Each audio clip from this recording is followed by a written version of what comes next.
أعوذ بالله من الشيطان الرجيم. Ramadan ketuk pintu pada kita. Assalamualaikum. Kita sudah bacakan doa ini. Kita katakan, kan sudah tarahib ya. Kalau orang sudah tarahib, kalimat yang diucapkan apa? Tadi? Marhaba. Masya Allah. Marhaba. Jadi ketika Ramadan ketuk pintu, Assalamualaikum. Marhaban. Hati saya sudah luas, silakan datang. Saking luasnya sampai bikin spanduk gitu. Ya. Jadi kalau yang bikin spanduk gak taraweh, keterlaluan itu. Orang gak bikin spanduk, taraweh. Ini bikin spanduk gak taraweh. Ya Allah. Akan dituntut di hari akhirat. Spanduknya duluan masuk surga, dianya enggak. Baik. 10 kebaikan. Ramadan 100. Ada dalilnya. Al-An'am 160. Quran surah ke-6. Man jaa'a bil hasanati falahu asyru amsalihha. Siapa yang melakukan satu kebaikan, maka dia akan mendapatkan 10 nilai, 10 pahala. Kasih Pak. Baik. Karena sudah 3 kali menghapus, 30 saya simpan aja. Gak usah menghapus lagi, saya pegang aja. Supaya fokus menulis. Lihat sini. Sekarang Ramadan sudah masuk. Ya, barangkali 15 menit ke depan kita uraikan. Apa yang harus kita lakukan? Ramadannya sudah datang, bawa berbagai hal, keutamaan, amalan, ampunan, dan sebagainya. Bagaimana menyikapinya? Apa yang harus kita santap pertama kali dari menu ini? Ya. Maka Nabi memberikan prioritas kepada kita. Maafkan saya, karena sesungguhnya materi-materi ini, itu kebanyakan sudah dibahas dalam setiap pertemuan malam Jumat kita. Ya. Jadi malam ini saya akan dahulukan dulu yang belum kita pernah sampaikan. Cukup 2 saja yang kita fokuskan. Ada amalan malam, ada amalan siang. Ini yang dituntun oleh Rasulullah. Tuntunan Rasulullah ya, saat Ramadan. Ada amalan malam, ada amalan siang. Ada yang khusus dilakukan di malam saja. Ada yang khusus dilakukan di siang saja. Ada yang berlaku umum, bisa dilakukan malam dan siang. Ada yang cuma malam saja, siang saja. Dan ada yang berlaku umum, malam dan siang. Baik. Kita petakan dulu, sebagian besar sudah pernah kita bahas. Untuk yang malam, bisa Qiyam Ramadan, yang disebut dengan tarawih itu. Qiyam Ramadan. Khusus malam, jadi nggak ada siangnya. Ya. Qiyam Ramadan. Saya tegaskan lagi, kata qiyam menunjuk pada waktu yang sangat luas. Ya. Anda bisa kerjakan setelah Isya. Kalau hari biasa disebut dengan qiyamul lail. Anda bisa kerjakan di pertengahan malam setelah tidur dulu. Kalau hari biasa disebut dengan tahajud. Dua-duanya ada di Quran. Ya. Qiyamul lail misal di Quran surah 73 Al-Muzammil ayat 20. Tahajud Quran surah 17 Al-Isra ayat 79 sampai 81-nya. Di bulan Ramadan keduanya disebut dengan satu nama, Qiyam Ramadan. Ya. Artinya kalau Anda ingin mengerjakan selepas Isya langsung silahkan. Ya. Mau malamnya istirahat dulu silahkan. Ya. Bapak datang dari kantor jalanan macet, jam 10 sudah bubar. Ya. Ingin istirahat dulu, mandi dulu, rehat dulu. Ya. Bangun malamnya baru menunaikan Qiyam Ramadan silahkan. Khusus hanya malamnya saja. Tapi ingat, baik dilakukan langsung ba'da Isya ataupun malamnya sifatnya mesti tarawih. Sifatnya. Bukan nama salatnya, ingat ya, sifatnya tarawih. Tenang, bacaannya tenang, gerakan-gerakannya tenang. Ya. Jadi Nabi tidak menginginkan kita buru-buru dalam salat. Ya. Anda bisa bayangkan, seorang Rasul dijamin masuk surga, bebas dari kesalahan, tidak ada hisabnya, surga tingkatan paling tinggi, saking tenangnya tarawihnya, saking tenangnya qiyamnya. Nikmat bertemu dengan Allah. Ya Allah. Rakaat pertamanya 5 juz 4 halaman. Al-Baqarah, Ali Imran, An-Nisa. Rakaat pertamanya. Ya. Hadis Muslim. Nomor hadis 730, 738, 765, 772. Ini dari Hudzaifah Al-Yamani. Ini dari Aisyah radhiyallahu anha. Ini dari Al-Mughirah bin Syu'bah. Berserta Abdullah bin Mas'ud. Abdullah bin Mas'ud bersaksi sampai mengatakan, saya pernah sholat di belakang Nabi, bermakmum di belakang Nabi dengan Al-Mughirah bin Syu'bah. Hudzaifah Al-Yamani, Masya Allah. Rakaat pertama, 100 Al-Baqarah, 100 ayat masih lanjut juga. Dikira akan ruku, ternyata nyambung. Setelah Al-Baqarah selesai dikira ruku, ternyata nyambung ke Ali Imran. Setelah Ali Imran nyambung ke An-Nisa, baru selesai An-Nisa ayat 176 baru ruku. Besoknya nggak ikutan lagi. Abdullah bin Mas'ud. Bukan karena capek, bukan. Karena khawatir.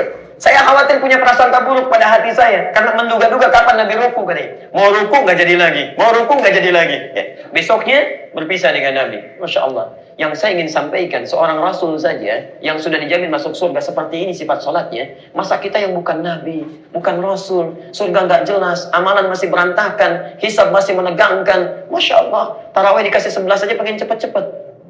Yang paling luar biasa, yang 11 saja keluar setengah 9. Masa yang 20 rakaat jam 8 lewat seperempat? Apa yang dibaca? Hati-hati. Tapi hebatnya luar biasa, setelah tarawih mintanya kuat. Ya Allah, jadikan saya sebagai penghuni surga bersama Nabi. Surganya nggak nanggung, Firdaus. Amalan masih begini. Bukan tarawih namanya. Oke. Baik, amalan malam selanjutnya nanti bisa dimaksimalkan. Bacaan Quran. Quran. Sudah pernah kita bahas, jadi saya percepat ya. Maksud saya pulang dari sini, nanti saya sarankan beli buku khusus ya. Beli buku khusus. Buku catatan saja, nanti untuk memetakan amalan-amalan ini. Nanti sekian banyak ini kita prioritaskan. Yang ketiga, banyak beristighfar di waktu sahar. Saat sahar. Waktunya disebut sahar, aktivitasnya disebut sahur. Ini materi terakhir saat kita bertemu ya. Di saat sahur itu kenapa disebut dengan sahur? Maksud dari Nabi jangan terlalu awal makannya. Lakukan di waktu sahar, 25 menit, 30 menit sebelum fajar tiba. Kalau subuh jam 4.30 misalnya, 4.30, maka antum silahkan makan sahur jam 4. Ya. Tapi jangan lupa, sekarang kita kan ingin ikuti sunnah Nabi nih. Ya. Bukan sekedar beramal saja. Selesai makan, paling kan 15 menit, makan selesai. Ya. Anda masih punya waktu 15 menit menjelang fajar. Isi dengan istighfar. Itu perintah Quran. Perintah Quran. Ahli surga itu sebelum datang fajar, di waktu sahar, Quran surah 51 ayat 18. Wabil asharihum yastaghfirun. Mereka manfaatkan waktu ini untuk beristighfar bersama keluarganya. Allah, tidak ada yang paling indah ketika selesai sahur, masing-masing mengoreksi diri. Beristighfar kepada Allah. Setelah selesai berangkat sama-sama ke masjid, itu indah rasanya. Gak percaya silakan praktekkan. Ya. Ini amalan malam. Baik. Amalan siang. Puasa.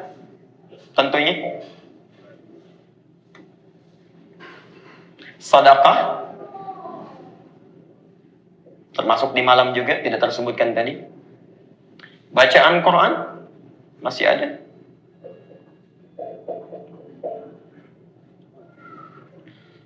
Saya akan fokus menerangkan pada yang ini dulu nih. Yang puasa. Karena kemarin kita berhenti saat sahur, puasanya belum. Ya. Saya mau terangkan ini. Catat dulu hadisnya supaya ada gambaran atau referensi yang jelas pijakan kita. Ya.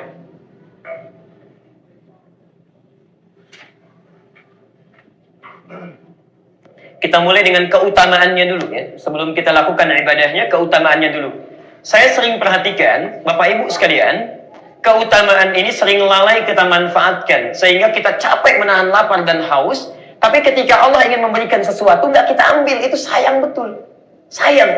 Kita fokus menahan lapar, menahan haus, berkata-kata yang baik-baik, menahan dari yang buruk-buruk. Cuma ketika selesai masa itu, saat maghrib, saat buka, Allah mau kasih sesuatu. Tapi kita nggak ambil. Kita tidak ambil. Yuk kita lihat hadisnya.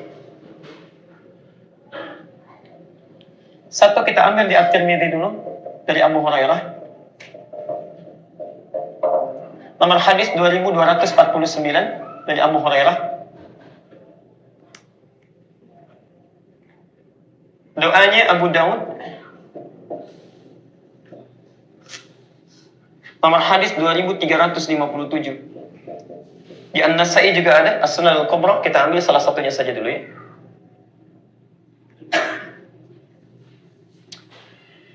Saya mau mulai yang ini dulu. Abu Dawud nomor hadis 2357. Antum saat berpuasa selesai di waktu maghrib kan berdoa ya? Apa doanya? Ya? Dhahaba dhama'u Kemudian wabtallatil araqu wa thabatal ajru. Ini ada di sini sumbernya. Di hadis yang Anda bacakan, doa yang barusan Anda bacakan itu sahih ya, ala syarti syahihain ya. Jadi sudah sesuai dengan syarat Al-Bukhari dan Muslim, walaupun tercantum di Abu Daud, tapi syaratnya sesuai dengan syarat Al-Bukhari dan Muslim. Itu di Abu Daud nomor hadis 2357. Saya tuliskan doanya ya, dari Ibnu Umar. Karena Rasulullah sallallahu alaihi wasallam idza aftara, adalah kebiasaan, perhatikan, adalah kebiasaan. Ya, cara menerjemahkannya. Jadi Nabi terbiasa. Kalau Anda ingin baca doa yang lain banyak terbentang, tapi kebiasaan Nabi yang ini. Ya. Karena Rasulullah SAW adalah kebiasaan Rasulullah SAW idza aftara, bila beliau akan buka, ya, beliau berdoa, dhahaba dhama'u. Saat beliau buka, beliau berdoa, dhahaba dhama'u. Kemudian wabtallatil uruq. Wabtallatil uruq.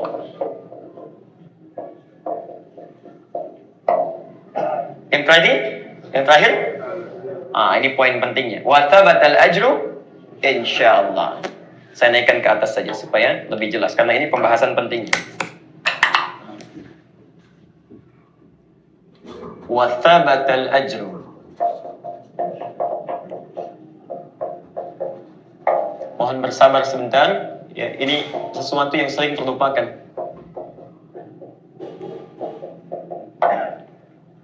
Perhatikan sini. Dhahaba dhama. Umumnya diterjemahkan telah hilang rasa haus itu. Wabtallatil uruq, dan basah tenggorokan. Wa thabatal ajru, dan tetap sekarang pahala dari Allah, ketetapannya. InsyaAllah, bila Allah berkehendak dengan seluruhnya, dengan izin Allah maksudnya. Ya. Perhatikan. Pertama pertanyaan saya, sebelum kita bahas hadisnya, dibaca sebelum buka atau setelah buka? Yang setelah buka angkat tangan. Yang sebelum buka angkat tangan. Yang nggak buka juga angkat tangan. Banyak tidak jelas ini. Baik.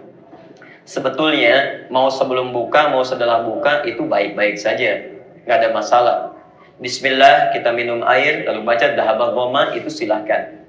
Tapi kalau melihat siyak hadisnya, ya siyak itu tanda-tanda dari katanya, kata-kata hadisnya, nampaknya lebih menunjuk kepada sebelum kita minum, ya. Bukan setelah kita minum. Walaupun setelah kita minum pun silahkan. Biasanya yang setelah minum itu menerjemahkannya begini. Dhahaba dhama, telah hilang haus. Kalau telah hilang haus kan minum dulu. Ya kan? Minum dulu baru hilang hausnya. Itu kalau dibaca dengan terjemahan biasa. Tapi kalau dibaca dengan terjemahan ilmu balaghah akan lain maknanya. Lihat sini. Anda kalau belajar bahasa Arab enak. Ada 4 cabang ilmu ya. Nanti setelah ini kalau ditanya saya jawab. Kalau enggak tidak. Lihat sini. Lihat hadisnya dulu ya. Karena Rasulullah sallallahu alaihi wasallam idza aftara. Ini yang jarang dibaca awalnya. Idza aftara. Apabila beliau berbuka. Di dalam rumus bahasa Arab kalau ada kata idza bersambung dengan past tense bentuknya, itu maknanya present. Akan. Maknanya akan. Contoh, idza jaa nasrullah, apabila akan tiba pertolongan Allah. Diterjemahkan telah datang pertolongan Allah. Saat itu datang belum? Belum, karena yang dimaksud adalah Fathu Makkah. Saat itu belum terjadi. Maksudnya akan datang, tapi pasti. Jadi kalau ada idza bersambung dengan fi'il madhi namanya. Fi'il madhi itu maknanya mudhari, akan. Ya, jelas sampai sini? Jadi seakan-akan mengatakan kalau kita terjemahkan apabila akan berbuka, maka dikatakan dhahaba dhama. Kenapa kok ya Ustaz? Kenapa menggunakan kata bentuk past tense lagi? Telah. Kenapa tidak mudhari aja akan misalnya? Ya, akan. Bapak Ibu sekalian, ini menggambarkan makna kiasan yang sangat dalam. Perhatikan. Bukankah orang puasa jangankan minum, dengar adzan saja sudah hilang hausnya? Allahu akbar, Allahu akbar, hilang haus itu dhahaba dhama. Karena itu ada hadis lain. Perhatikan tafsir hadis yang kedua. Farhatani, 2 kebahagiaan. dimiliki oleh orang puasa. Farhatun, yang pertama saat dia berbuka, saking bahagianya lupa dengan hausnya. Karena farah itu kebahagiaan yang diungkapkan dengan tanpa mengetahui dan menyadari apa yang terjadi pada dirinya. Ya. Jadi kalau orang sedang wisuda, tiba-tiba loncat kepleset, itu sakitnya nggak dirasa, saking bahagianya. Ya. Di orang puasa itu saking bahagianya dengan adzan, belum minum pun sudah hilang hausnya. Itu farhatani. Dan yang kedua saat membawa pahala puasanya ketika menghadap Allah. Kalau dari sisi pendekatan bahasa nampaknya lebih tepat ya, sebelum kita minum itu kita berdoa dulu ya. Baru kemudian kita minum ya, bismillah dhahabadh-dhama wabtalatil urq wa thabatal ajru insyaallah. Itu pendekatan, tapi tidak juga dipersalahkan kalau ingin kita baca setelah minum. Yang tidak tepat nggak baca doa. Ya. Dan akan basah tenggorokan itu poinnya bukan di sini. Poinnya adalah, perhatikan ini. Wa thabatal ajr, dan sekarang ditetapkan pahalanya insyaallah dengan kehendak Allah. Perhatikan. Al-ajru tidak tersebut di dalam Quran. Termasuk dalam kalimat bahasa Arab kecuali menunjuk dua makna. Kecuali menunjuk dua makna. Satu, sesuatu yang langsung diberikan. Langsung diberikan. Anda kalau nanti haji atau umrah ya, di Saudi atau di negara Timur Tengah lainnya, ada taksi, itu di atasnya tulisan ujrah. Ya. Kalau Anda selesai mesti bayar. Bayar kontan, ya, ujrah. Dari kata ajrun. Ya. Cash. Ya. Langsung. Ujrah, dari kata ajrun. Ada yang kedua sifatnya, ditangguhkan nanti. Nggak sekarang. Ya.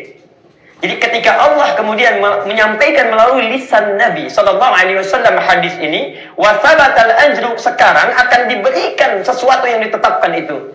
Masya Allah Bapak Ibu sekalian, kalimat ini menunjukkan dua makna. Ada yang akan diberikan langsung oleh Allah saat kita buka itu, dan ada sesuatu yang ditunda nanti yang lebih besar lagi. Yang diberikan saat kita buka itu, itulah panjar dunia. Apa yang diberikan oleh Allah? Ini hadis riwayat At-Tirmidzi nomor hadis 2249. Saya bacakan hadisnya ya. Dari Abu Hurairah. An Abi Hurairah radhiyallahu anhu qala. Hadis riwayat Abu Hurairah, semoga Allah meridai kepadanya. Qala, beliau menyampaikan. Qala Rasulullah sallallahu alaihi wasallam. Rasulullah sallallahu alaihi wasallam bersabda. Perhatikan kalimatnya dan tolong jangan pernah diremehkan ini. Salasatun, ada tiga golongan. Salasatun, ada tiga golongan. La turaddu da'watuhum, tidak mungkin ditolak doanya. Ada tiga golongan yang tidak mungkin ditolak doanya. Allah, siapa mereka? Satu, al-imamul adil, pemimpin yang adil. Pemimpin yang adil. Anda jangan langsung terbayang presiden, gubernur, bupati. Maaf, para ayah pun di rumah itu pemimpin. Dan Anda mesti adil. Dan kalau disebutkan adil, jangan yang dibahas yang itu saja. Kalau bahas masalah poligami baru adil. Adil bukan itu poinnya. Adil itu luas sekali maknanya. Contoh, maaf ya. Sekali lagi maafkan saya kalau bahasanya kurang baik. Bapak mencampurkan pekerjaan di luar dengan tugas sebagai ayah, itu sudah tidak adil. Anda punya pekerjaan di kantor. Kemudian selesai bekerja, dibawa ke rumah. Lalu masuk ke rumah itu, orang rumah sudah nunggu seorang ayah. Ya. Istri sudah menunggu selama 8 jam. Anak-anak sudah menanti ingin memberikan kisahnya. Kadang-kadang ada yang melukis, menggambar, ada yang menunggu, mengaji, ingin menyampaikan bacaan Qur'annya. Tiba-tiba datang ayahnya dengan kedudukan kantornya. Masya Allah. Yang ditunggu seorang ayah, yang datang seorang pengusaha. Yang ditunggu seorang ayah, yang datang seorang mudir, seorang bos. Pekerjaan masih dibawa ke rumah. Masya Allah. Tas dibawakan. Orang sudah memanggil. Anak kita itu nggak akan peduli. Allah, anak saya.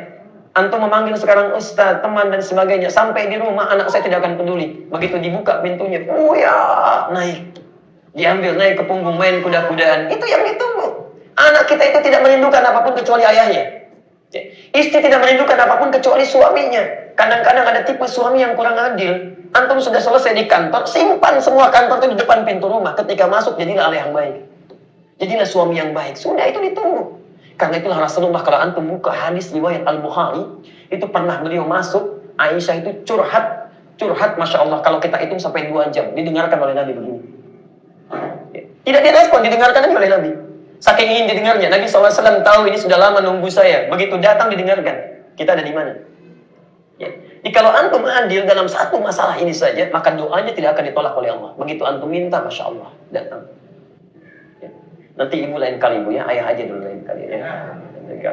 Masya Allah. Al-imamul adil. Yang kedua ini poinnya, berlaku bagi suami dan istri kita semua. As-sha'ima hatta yuftira. As-sha'ima, orang puasa sampai dia buka. Hatta yuftira. Allah, doa antum itu saat berbuka itu sedang ditunggu oleh Allah. Orang puasa sampai dia buka, ditunggu doanya oleh Allah. Terutama puncaknya saat buka. Saya ilustrasikan ya. Anda punya yang bantu-bantu di rumah, Masya Allah. Kerjanya luar biasa. Anda minta bangun jam 5, jam 4 sudah bangun. Ya. Kita minta bersihkan ruangan dalam sampai luarnya dia bersihkan. Yang tidak diminta pun dilakukan. Wajar sifatnya. Allah satu kali datang kepada kita. Pak Bu, maafkan saya punya kebutuhan. Anak-anak mau sekolah. Kurang uang 250.000. Kita mampu, dikasih nggak? Kasih berapa? Minta 250, kita bisa kasih 500. Saking kita pahamnya bahwa kerjanya luar biasa. Hadis Qudsi, perhatikan hadisnya. Yang tadi saya bacakan ya, Al-Bukhari kitab Muslim hadis yang ketiga. Perhatikan Allah memuji orang puasa. Yatruku ta'amahu wa syarabahu wa syahwatahu. Orang makan, dia tidak. Orang minum, dia tidak. Orang melakukan hubungan seksual, dia tidak. Dan itu dilakukan karena untukku saja. Masya Allah, wa ana ajzi bihi. Saya akan berikan pahala yang tanpa batas. Sebelum tunggu akhirat, Allah sedang tunggu. Saat dia berbuka itu, Allah sedang menunggu. Mau minta apa hambaku? Karena itu dibuka dengan doa sunnah. Ini cuma pendahuluan. Ini doa pembuka yang ini itu. Bukan doa intinya. Ya. Jadi ketika Anda mengatakan wasabatal ajru insyaallah, sekarang akan tetap janji Allah itu pemberiannya. Allah nunggu. Kalau gitu kamu mau minta apa? Nah, masalahnya kadang-kadang kita nggak minta. Setelah kita bacakan ini, kita sibuk dengan yang lain. Langsung setan masuk ke mata kita. Anak panahnya masuk, ditujukan kepada juz al-pukat. Juz. Kolak. Allah. Begitu langsung sekali sudah kenyang, lupa dengan berdoa. Karena itu, yang paling baik setelah Anda minum, Anda bawakan ini, ayo coba mulai. Hari pertama, yuk sebelum makanannya disentuh, ayah dulu berdoa. Duhai Allah, betapa Engkau berikan amanah kepada saya sebagai kepala keluarga. Ada istri saya, anak-anak saya. Berikan kekuatan kepada saya untuk menjadi suami dan ayah yang baik. Ya Allah, ampuni dosa saya kalau sampai ini belum menjadi ayah yang baik. Bimbing saya supaya bisa memberikan kebaikan pada keluarga saya. Didengar oleh ibunya, oleh anaknya.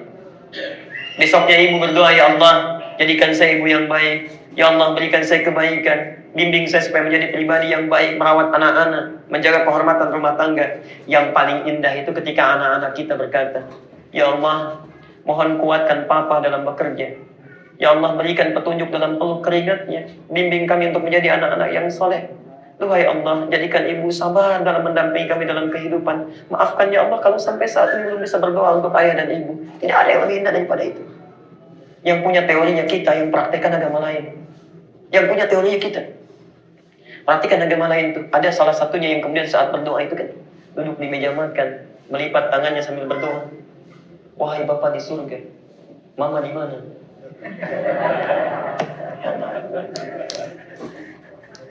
Oh,